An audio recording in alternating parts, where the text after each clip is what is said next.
तो चलिए शुरू करते हैं। स्वागत है आपका माइनिंग ज्ञान में। आज हम करने वाले हैं इंपॉर्टेंट एमसीक्यूज ऑन माइंडसेट।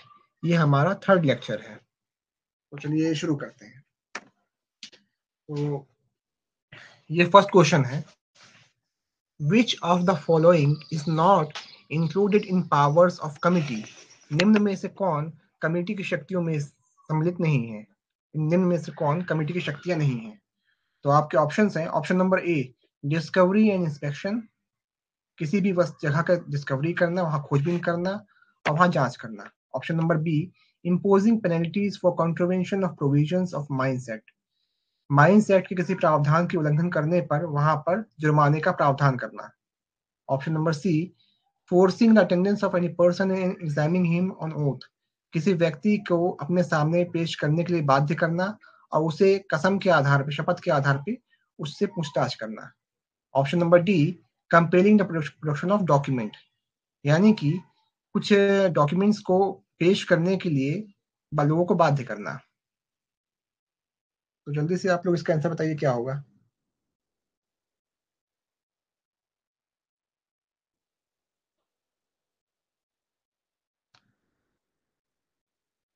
सभी लोग को कमेंट करना है, जल्दी से आप लोग आंसर बताइए क्या होगा।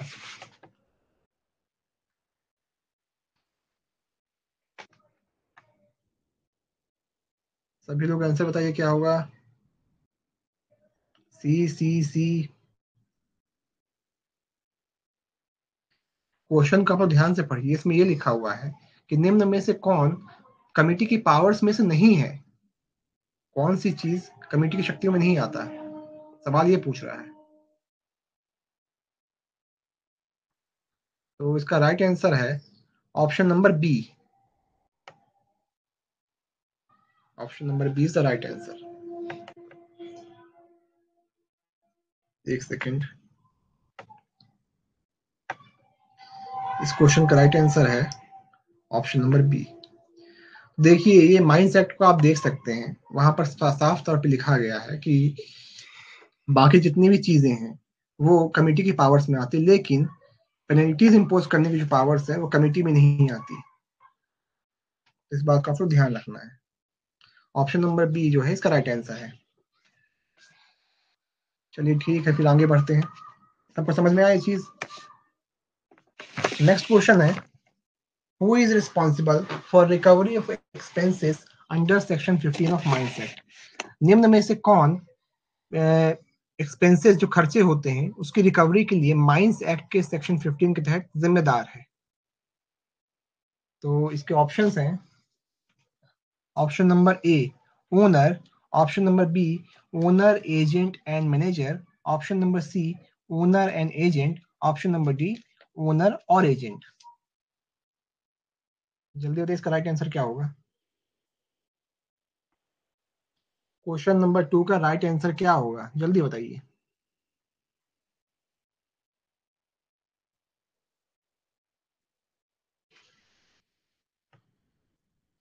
इस क्वेश्चन का राइट आंसर है ऑप्शन नंबर डी, ओनर और एजेंट। चलिए, सही है राहुल कुमार। नहीं, इसका right answer option number D है। नेक्स्ट क्वेश्चन है, recovery of expenses is done by selling which of the following under section 15 of the mines act? Mines act के अनुसार किसी भी तरह के खर्चे की जो पूर्ति है वो निम्न में से किसे बेचकर की जाती है? आपके ऑप्शंस हैं। ऑप्शन नंबर ए, माइंस का land. Option number B, HEMM of mines. Option number C, movable property. Option number D, dumpers. तो बताइए कि सेक्शन 15 के अनुसार जो खर्चे की पूर्ति है तो वो कैसे की जाती है?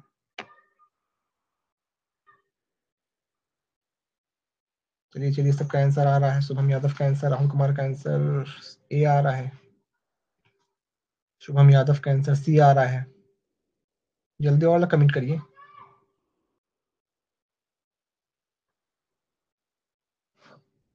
इसका राइट आंसर है option number C, movable property. Mines act के अनुसार ओनर और एजेंट की मूवेबल प्रॉपर्टी को बेचकर जो डिस्ट्रिक्ट मजिस्ट्रेट होता है वो खर्चे की पूर्ति करता है। तो ध्यान रखिएगा कि इसका जो राइट आंसर है वो ऑप्शन नंबर सी है, मूवेबल प्रॉपर्टी। नेक्स्ट क्वेश्चन,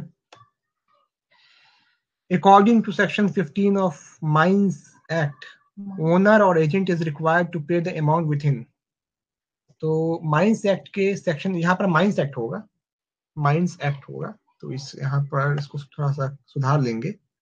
और इसमें बोल रहा है क्वेश्चन कि माइंस एक्ट के सेक्शन 15 के तहत ओनर और एजेंट कितने समय में जो अमाउंट फिक्स किया जाएगा उसे पे करने के लिए बाध्य हैं।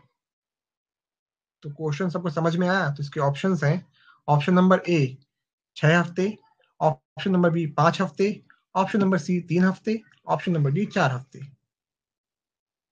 तो जल्दी से इसका आंसर क्या होगा?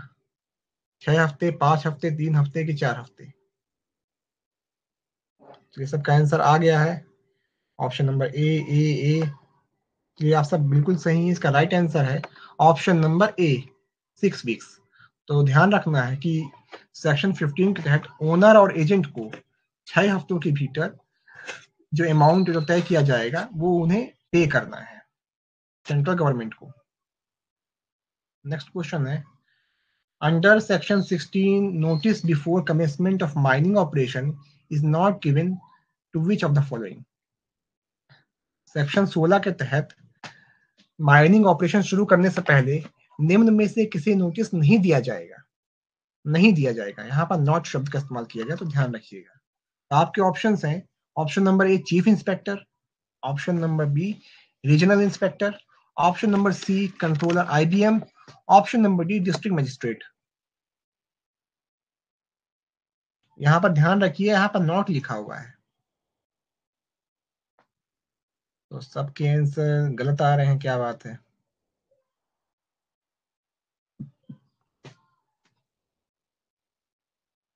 तो नहीं, इसका राइट आंसर है option number B regional inspector.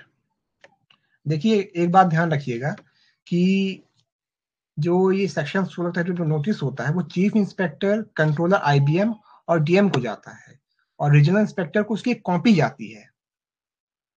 Regulation के हिसाब से रीजनल इंस्पेक्टर को उसकी एक कॉपी सेंड होती है और बाकी इन तीनों को उसका ओरिजिनल फॉर्मेट सेंड करते हैं। तो आप लोग शायद थोड़ा कंफ्यूज हो गए हैं, तो इसमें इसका right answer option number B है। अब जरा मुझे बताइए कि नहीं, इसका right answer option number B ही है, रीजनल इंस्पेक्टर। यहाँ पर नहीं लिखा हुआ है ना, नॉट लिखा हुआ है, तो इस बात को ध्यान रखिएगा, यहाँ पर नहीं लिखा हुआ है।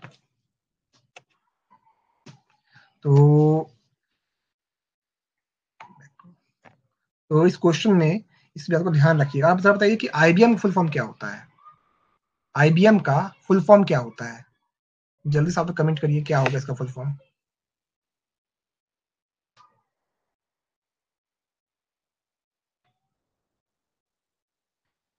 तो याद रखिएगा, आईबीएम का फुल फॉर्म होता है इंडियन ब्यूरो ऑफ माइंस, ये आईबीएम का फुल फॉर्म होता है। चलिए आगे बढ़ते हैं।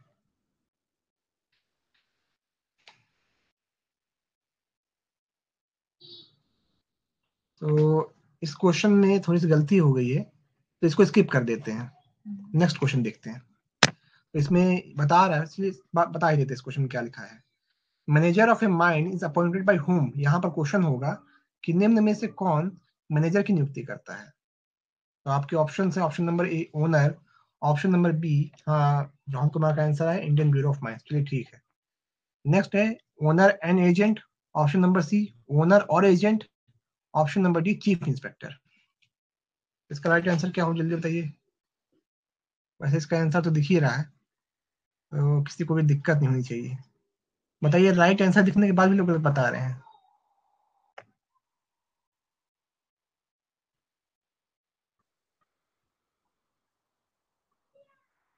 सॉरी, इसका राइट आंसर ऑप्शन सी ही है, ओनर और एजेंट। इसका राइट आंसर है ऑप्शन नंबर सी।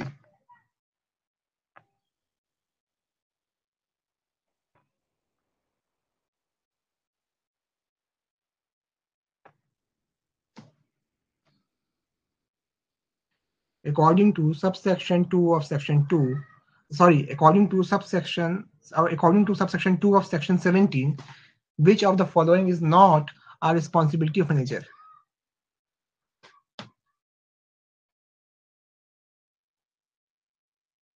तो आप लोग बताइए कि सेक्शन 17 के सब सेक्शन 2 के अनुसार निम्न में से कौन सी मैनेजर की जिम्मेदारी नहीं है? Option number A overall management, option number B control, option number C financial provisions, option number D direction of mine.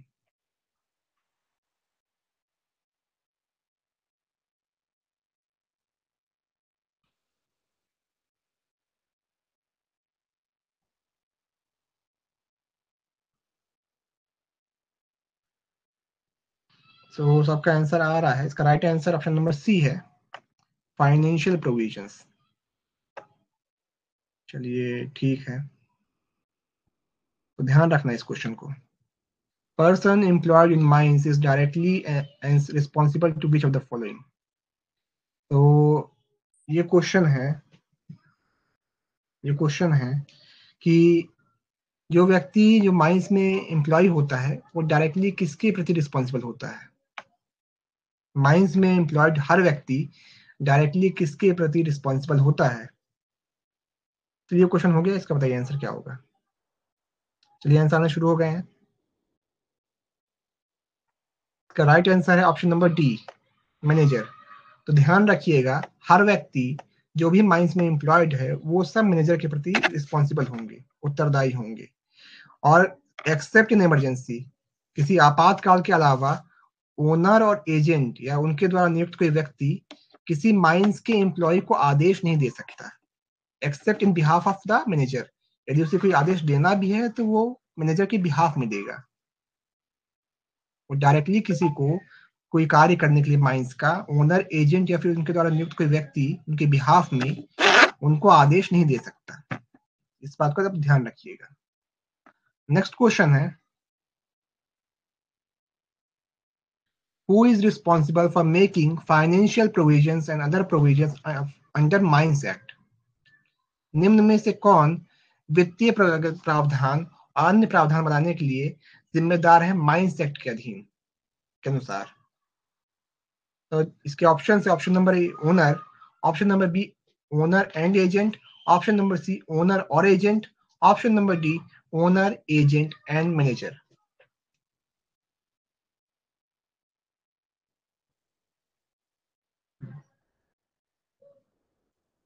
तो जल्दी से इसका आंसर क्या होगा? चलिए आंसर शुरू हो गए हैं.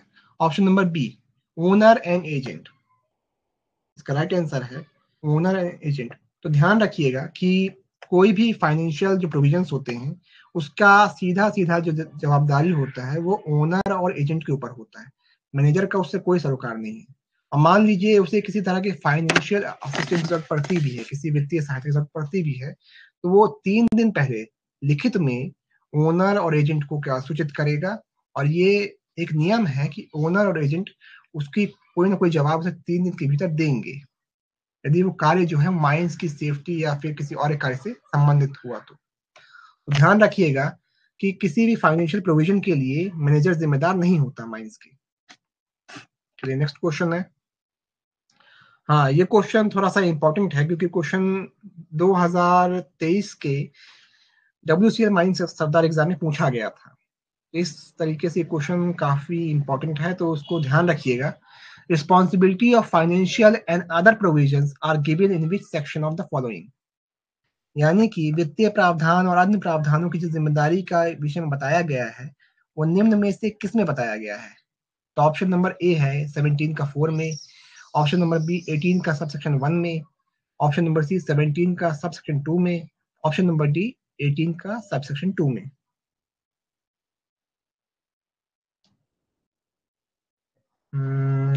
हाँ, सबके आंसर आ रहे हैं. अर्पणा कुमारी का सबके आंसर सही. अर्पणा कुनारी.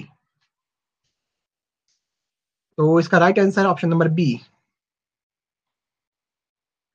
18 का सबसेक्शन 1 जो है वो रिस्पॉन्सिबिलिटीज की बात करता है फाइनेंशियल और अदर प्रोविजंस में ओनर और एजेंट के बारे में.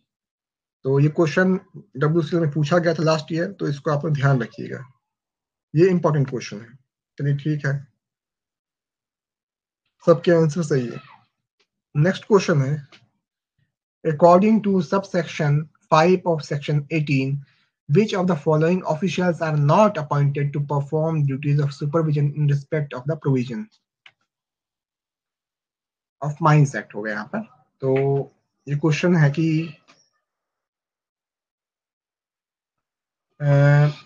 सेक्शन 18 के सब सेक्शन 5 के अनुसार निम्न में से कौन सा व्यक्ति जो है वो appoint for provision of mines.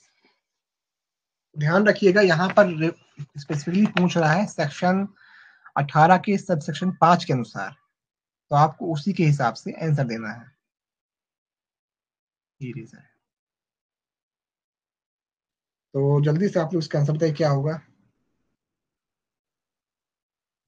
Question बहुत ही आसान है, और देखिए ऐसे क्वेश्चंस एग्जाम में आते रहते हैं। नहीं नहीं नहीं, इसको आपको स्पेसिफिकली बताना है सेक्शन 18 के सब सेक्शन 5 के अनुसार। आप जो बता रहे हैं वो ठीक है अपनी जगह, लेकिन इसका राइट आंसर कुछ और है। देखिए डब्ल्यू में देखिए क्या हुआ था कि वहां पर क्या हुआ था कि एक एक लाइन से क्वेश्चन आ गए थे। तो हमारी कोशिश भी यही है कि आपको हर लाइन से क्वेश्चन बना के दिए जाए ताकि आपको कुछ नया देखने को मिले। तो जल्दी से आप इसका आंसर बताइए क्या होगा। उसको इरेज कर दो।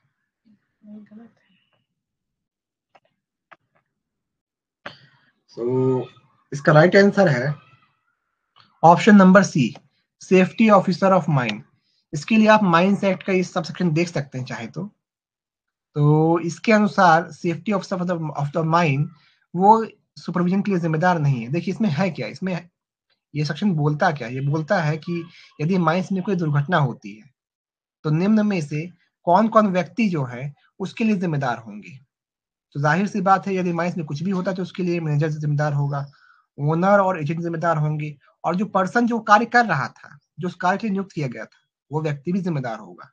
लेकिन माइंस एक्ट ये कहता है कि मान लीजिए वो व्यक्ति सेफ्टी ऑफिसर नहीं है, तो माइंस एक्ट के अनुसार वो व्यक्ति जिम्मेदार नहीं होगा। इस बात को आप ध्यान रखिएगा। चलिए अब नेक्स्ट क्वेश्चन करते हैं। Chapter 6, according to chapter 6 of mines act, sorry, chapter 6 of mines act contain which of the following, यानी चैप्टर 6 का जो माइंस एक्ट जो चैप्टर 6 है वो निम्न में से किसके बारे में कहता है। माइंस एक्ट का चैप्टर 6 निम्न में से किसके बारे में कहता है। तो आपके ऑप्शंस हैं, option number A leave with wages, option number B hours and limitation of employment, option number C provision as to health and safety, option number D penalties and procedure. इसका राइट आंसर क्या है, जल्दी से आप बताइए इसका right answer क्या होगा। इसका right answer option number B है। तो ध्यान रखिएगा आप लोग, ए नहीं इसका राइट आंसर, इसका right answer option number B है। तो इस बात को आप लोग ध्यान रखिएगा।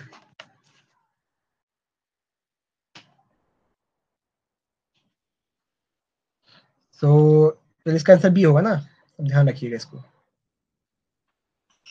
अब ये देखिए बहुत ही इजी क्वेश्चन आ गया एक तो, उसका आप जवाब दीजिएगा। How many sections are there in mines act. Mines act में कितने सेक्शंस हैं। Option number A 92 sections, option number B 87 sections, option number C 86 sections, या फिर ऑप्शन नंबर डी 88 सेक्शन। देखिए ये आसान सवाल था, सबसे पहले राहुल कुमार जी का आंसर आया है, अल्पना कुनारी का भी आंसर आया है। तो इसका राइट आंसर है option number D, section number 88।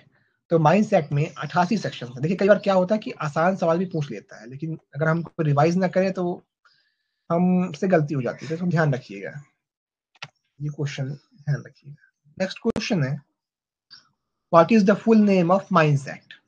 Mines act का पूरा नाम क्या है, जल्दी से इसका आंसर बताइए क्या है। फर्स्ट ऑप्शन है option number A act number 35 of 1952, act number 25 of 1952, यहाँ पर 24 नहीं होगा। Option number C act number 24 of 1952, option number D act number 36 of 1952। 52। ये क्या बोल रहे हैं आप? 5 डिलीट हो गया, एक सेकेंड।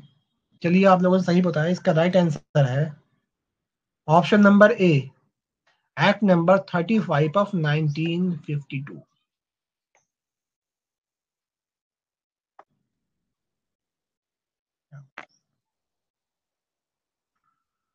हाँ हाँ, वो 5 डिलीट, वो हट गए हैं वो पांचों। अब 88 सेक्शन ही है। राहुल कुमार जी, 88 सेक्शन है। वो बैक करो उस क्वेश्चन को। तो ये बताइए मुझे कि इसे 35 क्यों कहते हैं, एक्ट नंबर 35 क्यों कहते हैं? क्या कोई बता सकता है कि इसे 35 नंबर क्यों कहते हैं?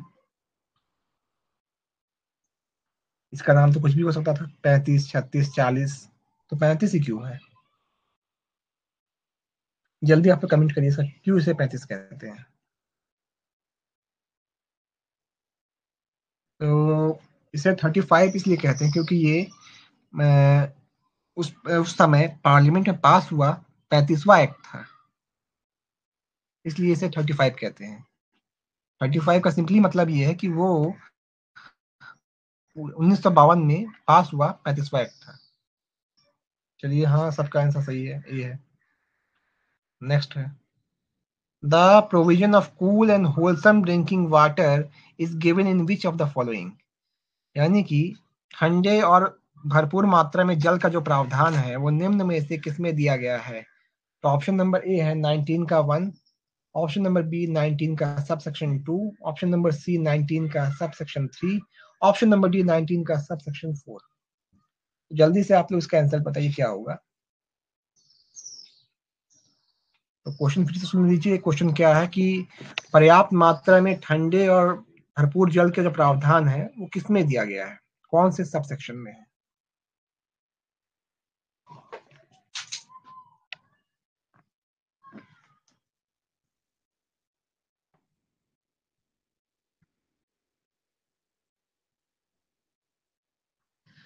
चलिए सबके आंसर शुरू हो गए हैं।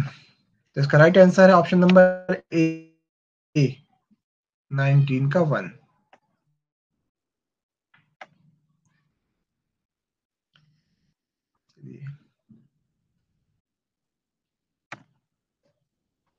नेक्स्ट क्वेश्चन है, in case of person employed before below ground who shell permit any other effective arrangement for drinking water, यदि व्यक्ति जो है वो खान के नीचे, खदान के नीचे कार्य कर रहे हैं, तो ऐसी अवस्था में कौन अलाउ करेगा पानी की किसी अन्य इफेक्टिव व्यवस्था का, यानी लोगों को पीने के लिए साफ पानी मिले, इसके लिए कौन परमिट करेगा किसी अन्य इफेक्टिव अरेंजमेंट के लिए?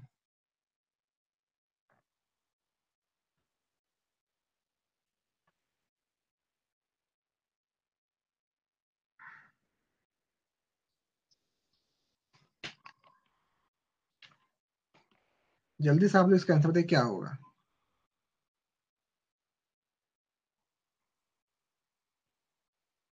नहीं, आंसर सही नहीं आ रहा है, आंसर बताइए क्या होगा।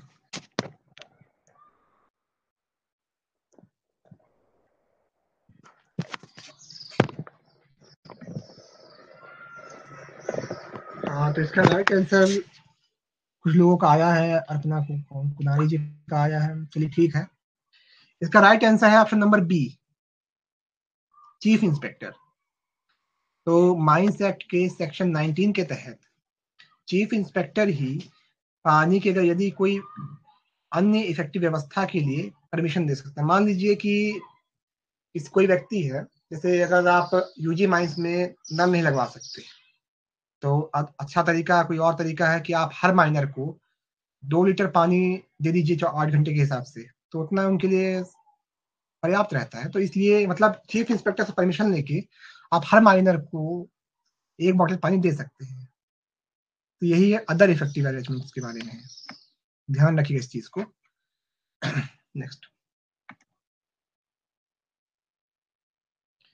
according to subsection 2 of section 19, no point shall be situated within dash blank वहां पर ऑफ एनी यूरिनल और लेट्रिन, यानी कि सेक्शन 19 के सब सेक्शन 2 के अनुसार कोई भी स्थान जो है वो कोई भी जगह जो है किसी मूत्रालय या फिर किसी लेट्रिन के कितने मीटर के निकट नहीं होगा,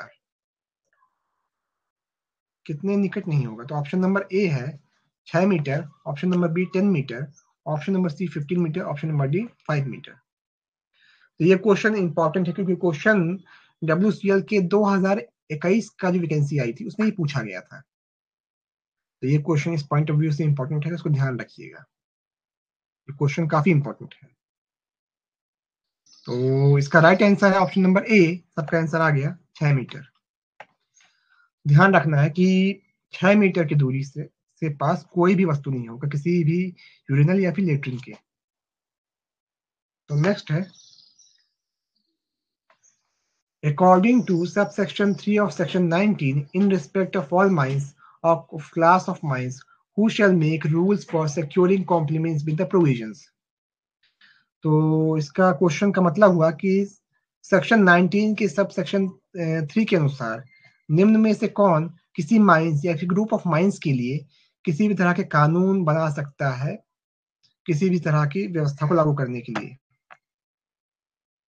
तो इसके ऑप्शन है, option number A chief inspector, option number B central government, option number C inspector, option number D district magistrate. देखिए क्वेश्चन अच्छे से समझ लीजिए क्या बोल रहा है। क्वेश्चन बोल रहा है कि सेक्शन 19 के सब सेक्शन 3 के अनुसार निम्न में से कौन किसी माइंस या ग्रुप ऑफ माइंस के लिए नियम बनाने का अधिकार रखता है किसी कानून को लागू किसी विषय पर लागू करने के लिए। यहाँ पर स्पेसिफिकली बात कर रहा है sub section number 1 and sub section number 2 of 19। Section 19 के सब सेक्शन नंबर 1 और सब सेक्शन नंबर 2 को लागू करने के लिए निम्न में से कौन कानून या फिर नियम बना सकता है, यहाँ उसकी बात हो रही है। चलिए अल्पना कुनारी का आंसर आया है, तो इसका राइट आंसर है option number B central government. तो केंद्र सरकार सब सेक्शन 1 और सब सेक्शन 2 को लागू करने के लिए 90 सेक्शन 19 के वो कोई भी तरह का कानून या फिर लॉ अलग से ला सकती है। चलिए हो गया। नेक्स्ट क्वेश्चन है, the section of drinking water is given in which chapter of mines act. देखिए आसान सवाल है ये कि जो पीने के पानी का जो प्रावधान है वो किस चैप्टर में दिया गया है माइंस एक्ट के। आसान क्वेश्चन है ये। Option number A chapter 4, option number B chapter 5, option number C chapter 6, option number D chapter 3।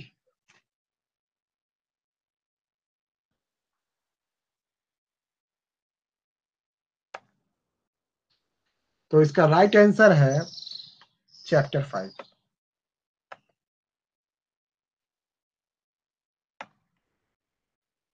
सभी लोग को बताना है इसका राइट आंसर चैप्टर 5। तो ध्यान रखिएगा इसका right answer option number B.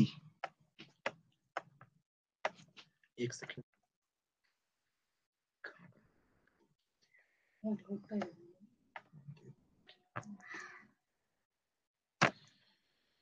तो इसका राइट आंसर है ऑप्शन नंबर बी है। सबको ये क्वेश्चन क्लियर है ना? चलिए आगे बढ़ते हैं। ये क्या राहुल कुमार लिख रहे हैं 4? नहीं राहुल कुमार, ये चैप्टर नंबर 5 में दिया गया है।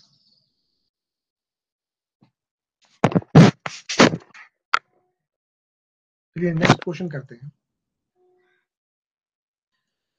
ये हमारा आज का आखिरी क्वेश्चन है, ये आज का लास्ट क्वेश्चन है। तो when was the designation of directorate general of mine safety DGMS came into effect. कब एक नया पद नाम director general of mine safety Khan महानिदेशक निर्देशालय DGMS इफेक्ट में आया, फोर्स में आया। तो आपको बताना है कि ये पद नाम कब फोर्स में आया। तो आपके ऑप्शंस हैं, ऑप्शन नंबर ए 1 जनवरी 1960, ऑप्शन नंबर बी 1 अप्रैल 1965, ऑप्शन नंबर सी 1 जुलाई 1968, या फिर ऑप्शन नंबर डी 1 मई 1967। जल्दी से आप लोग उसका आंसर दीजिए, क्या होगा।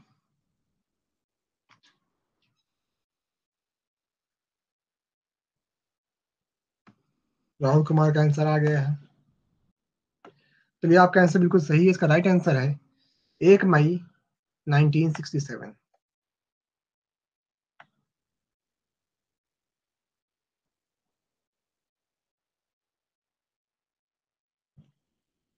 चलिए, ये थे हमारे आज के 20 क्वेश्चंस। चलिए, थैंक्स फॉर वॉचिंग।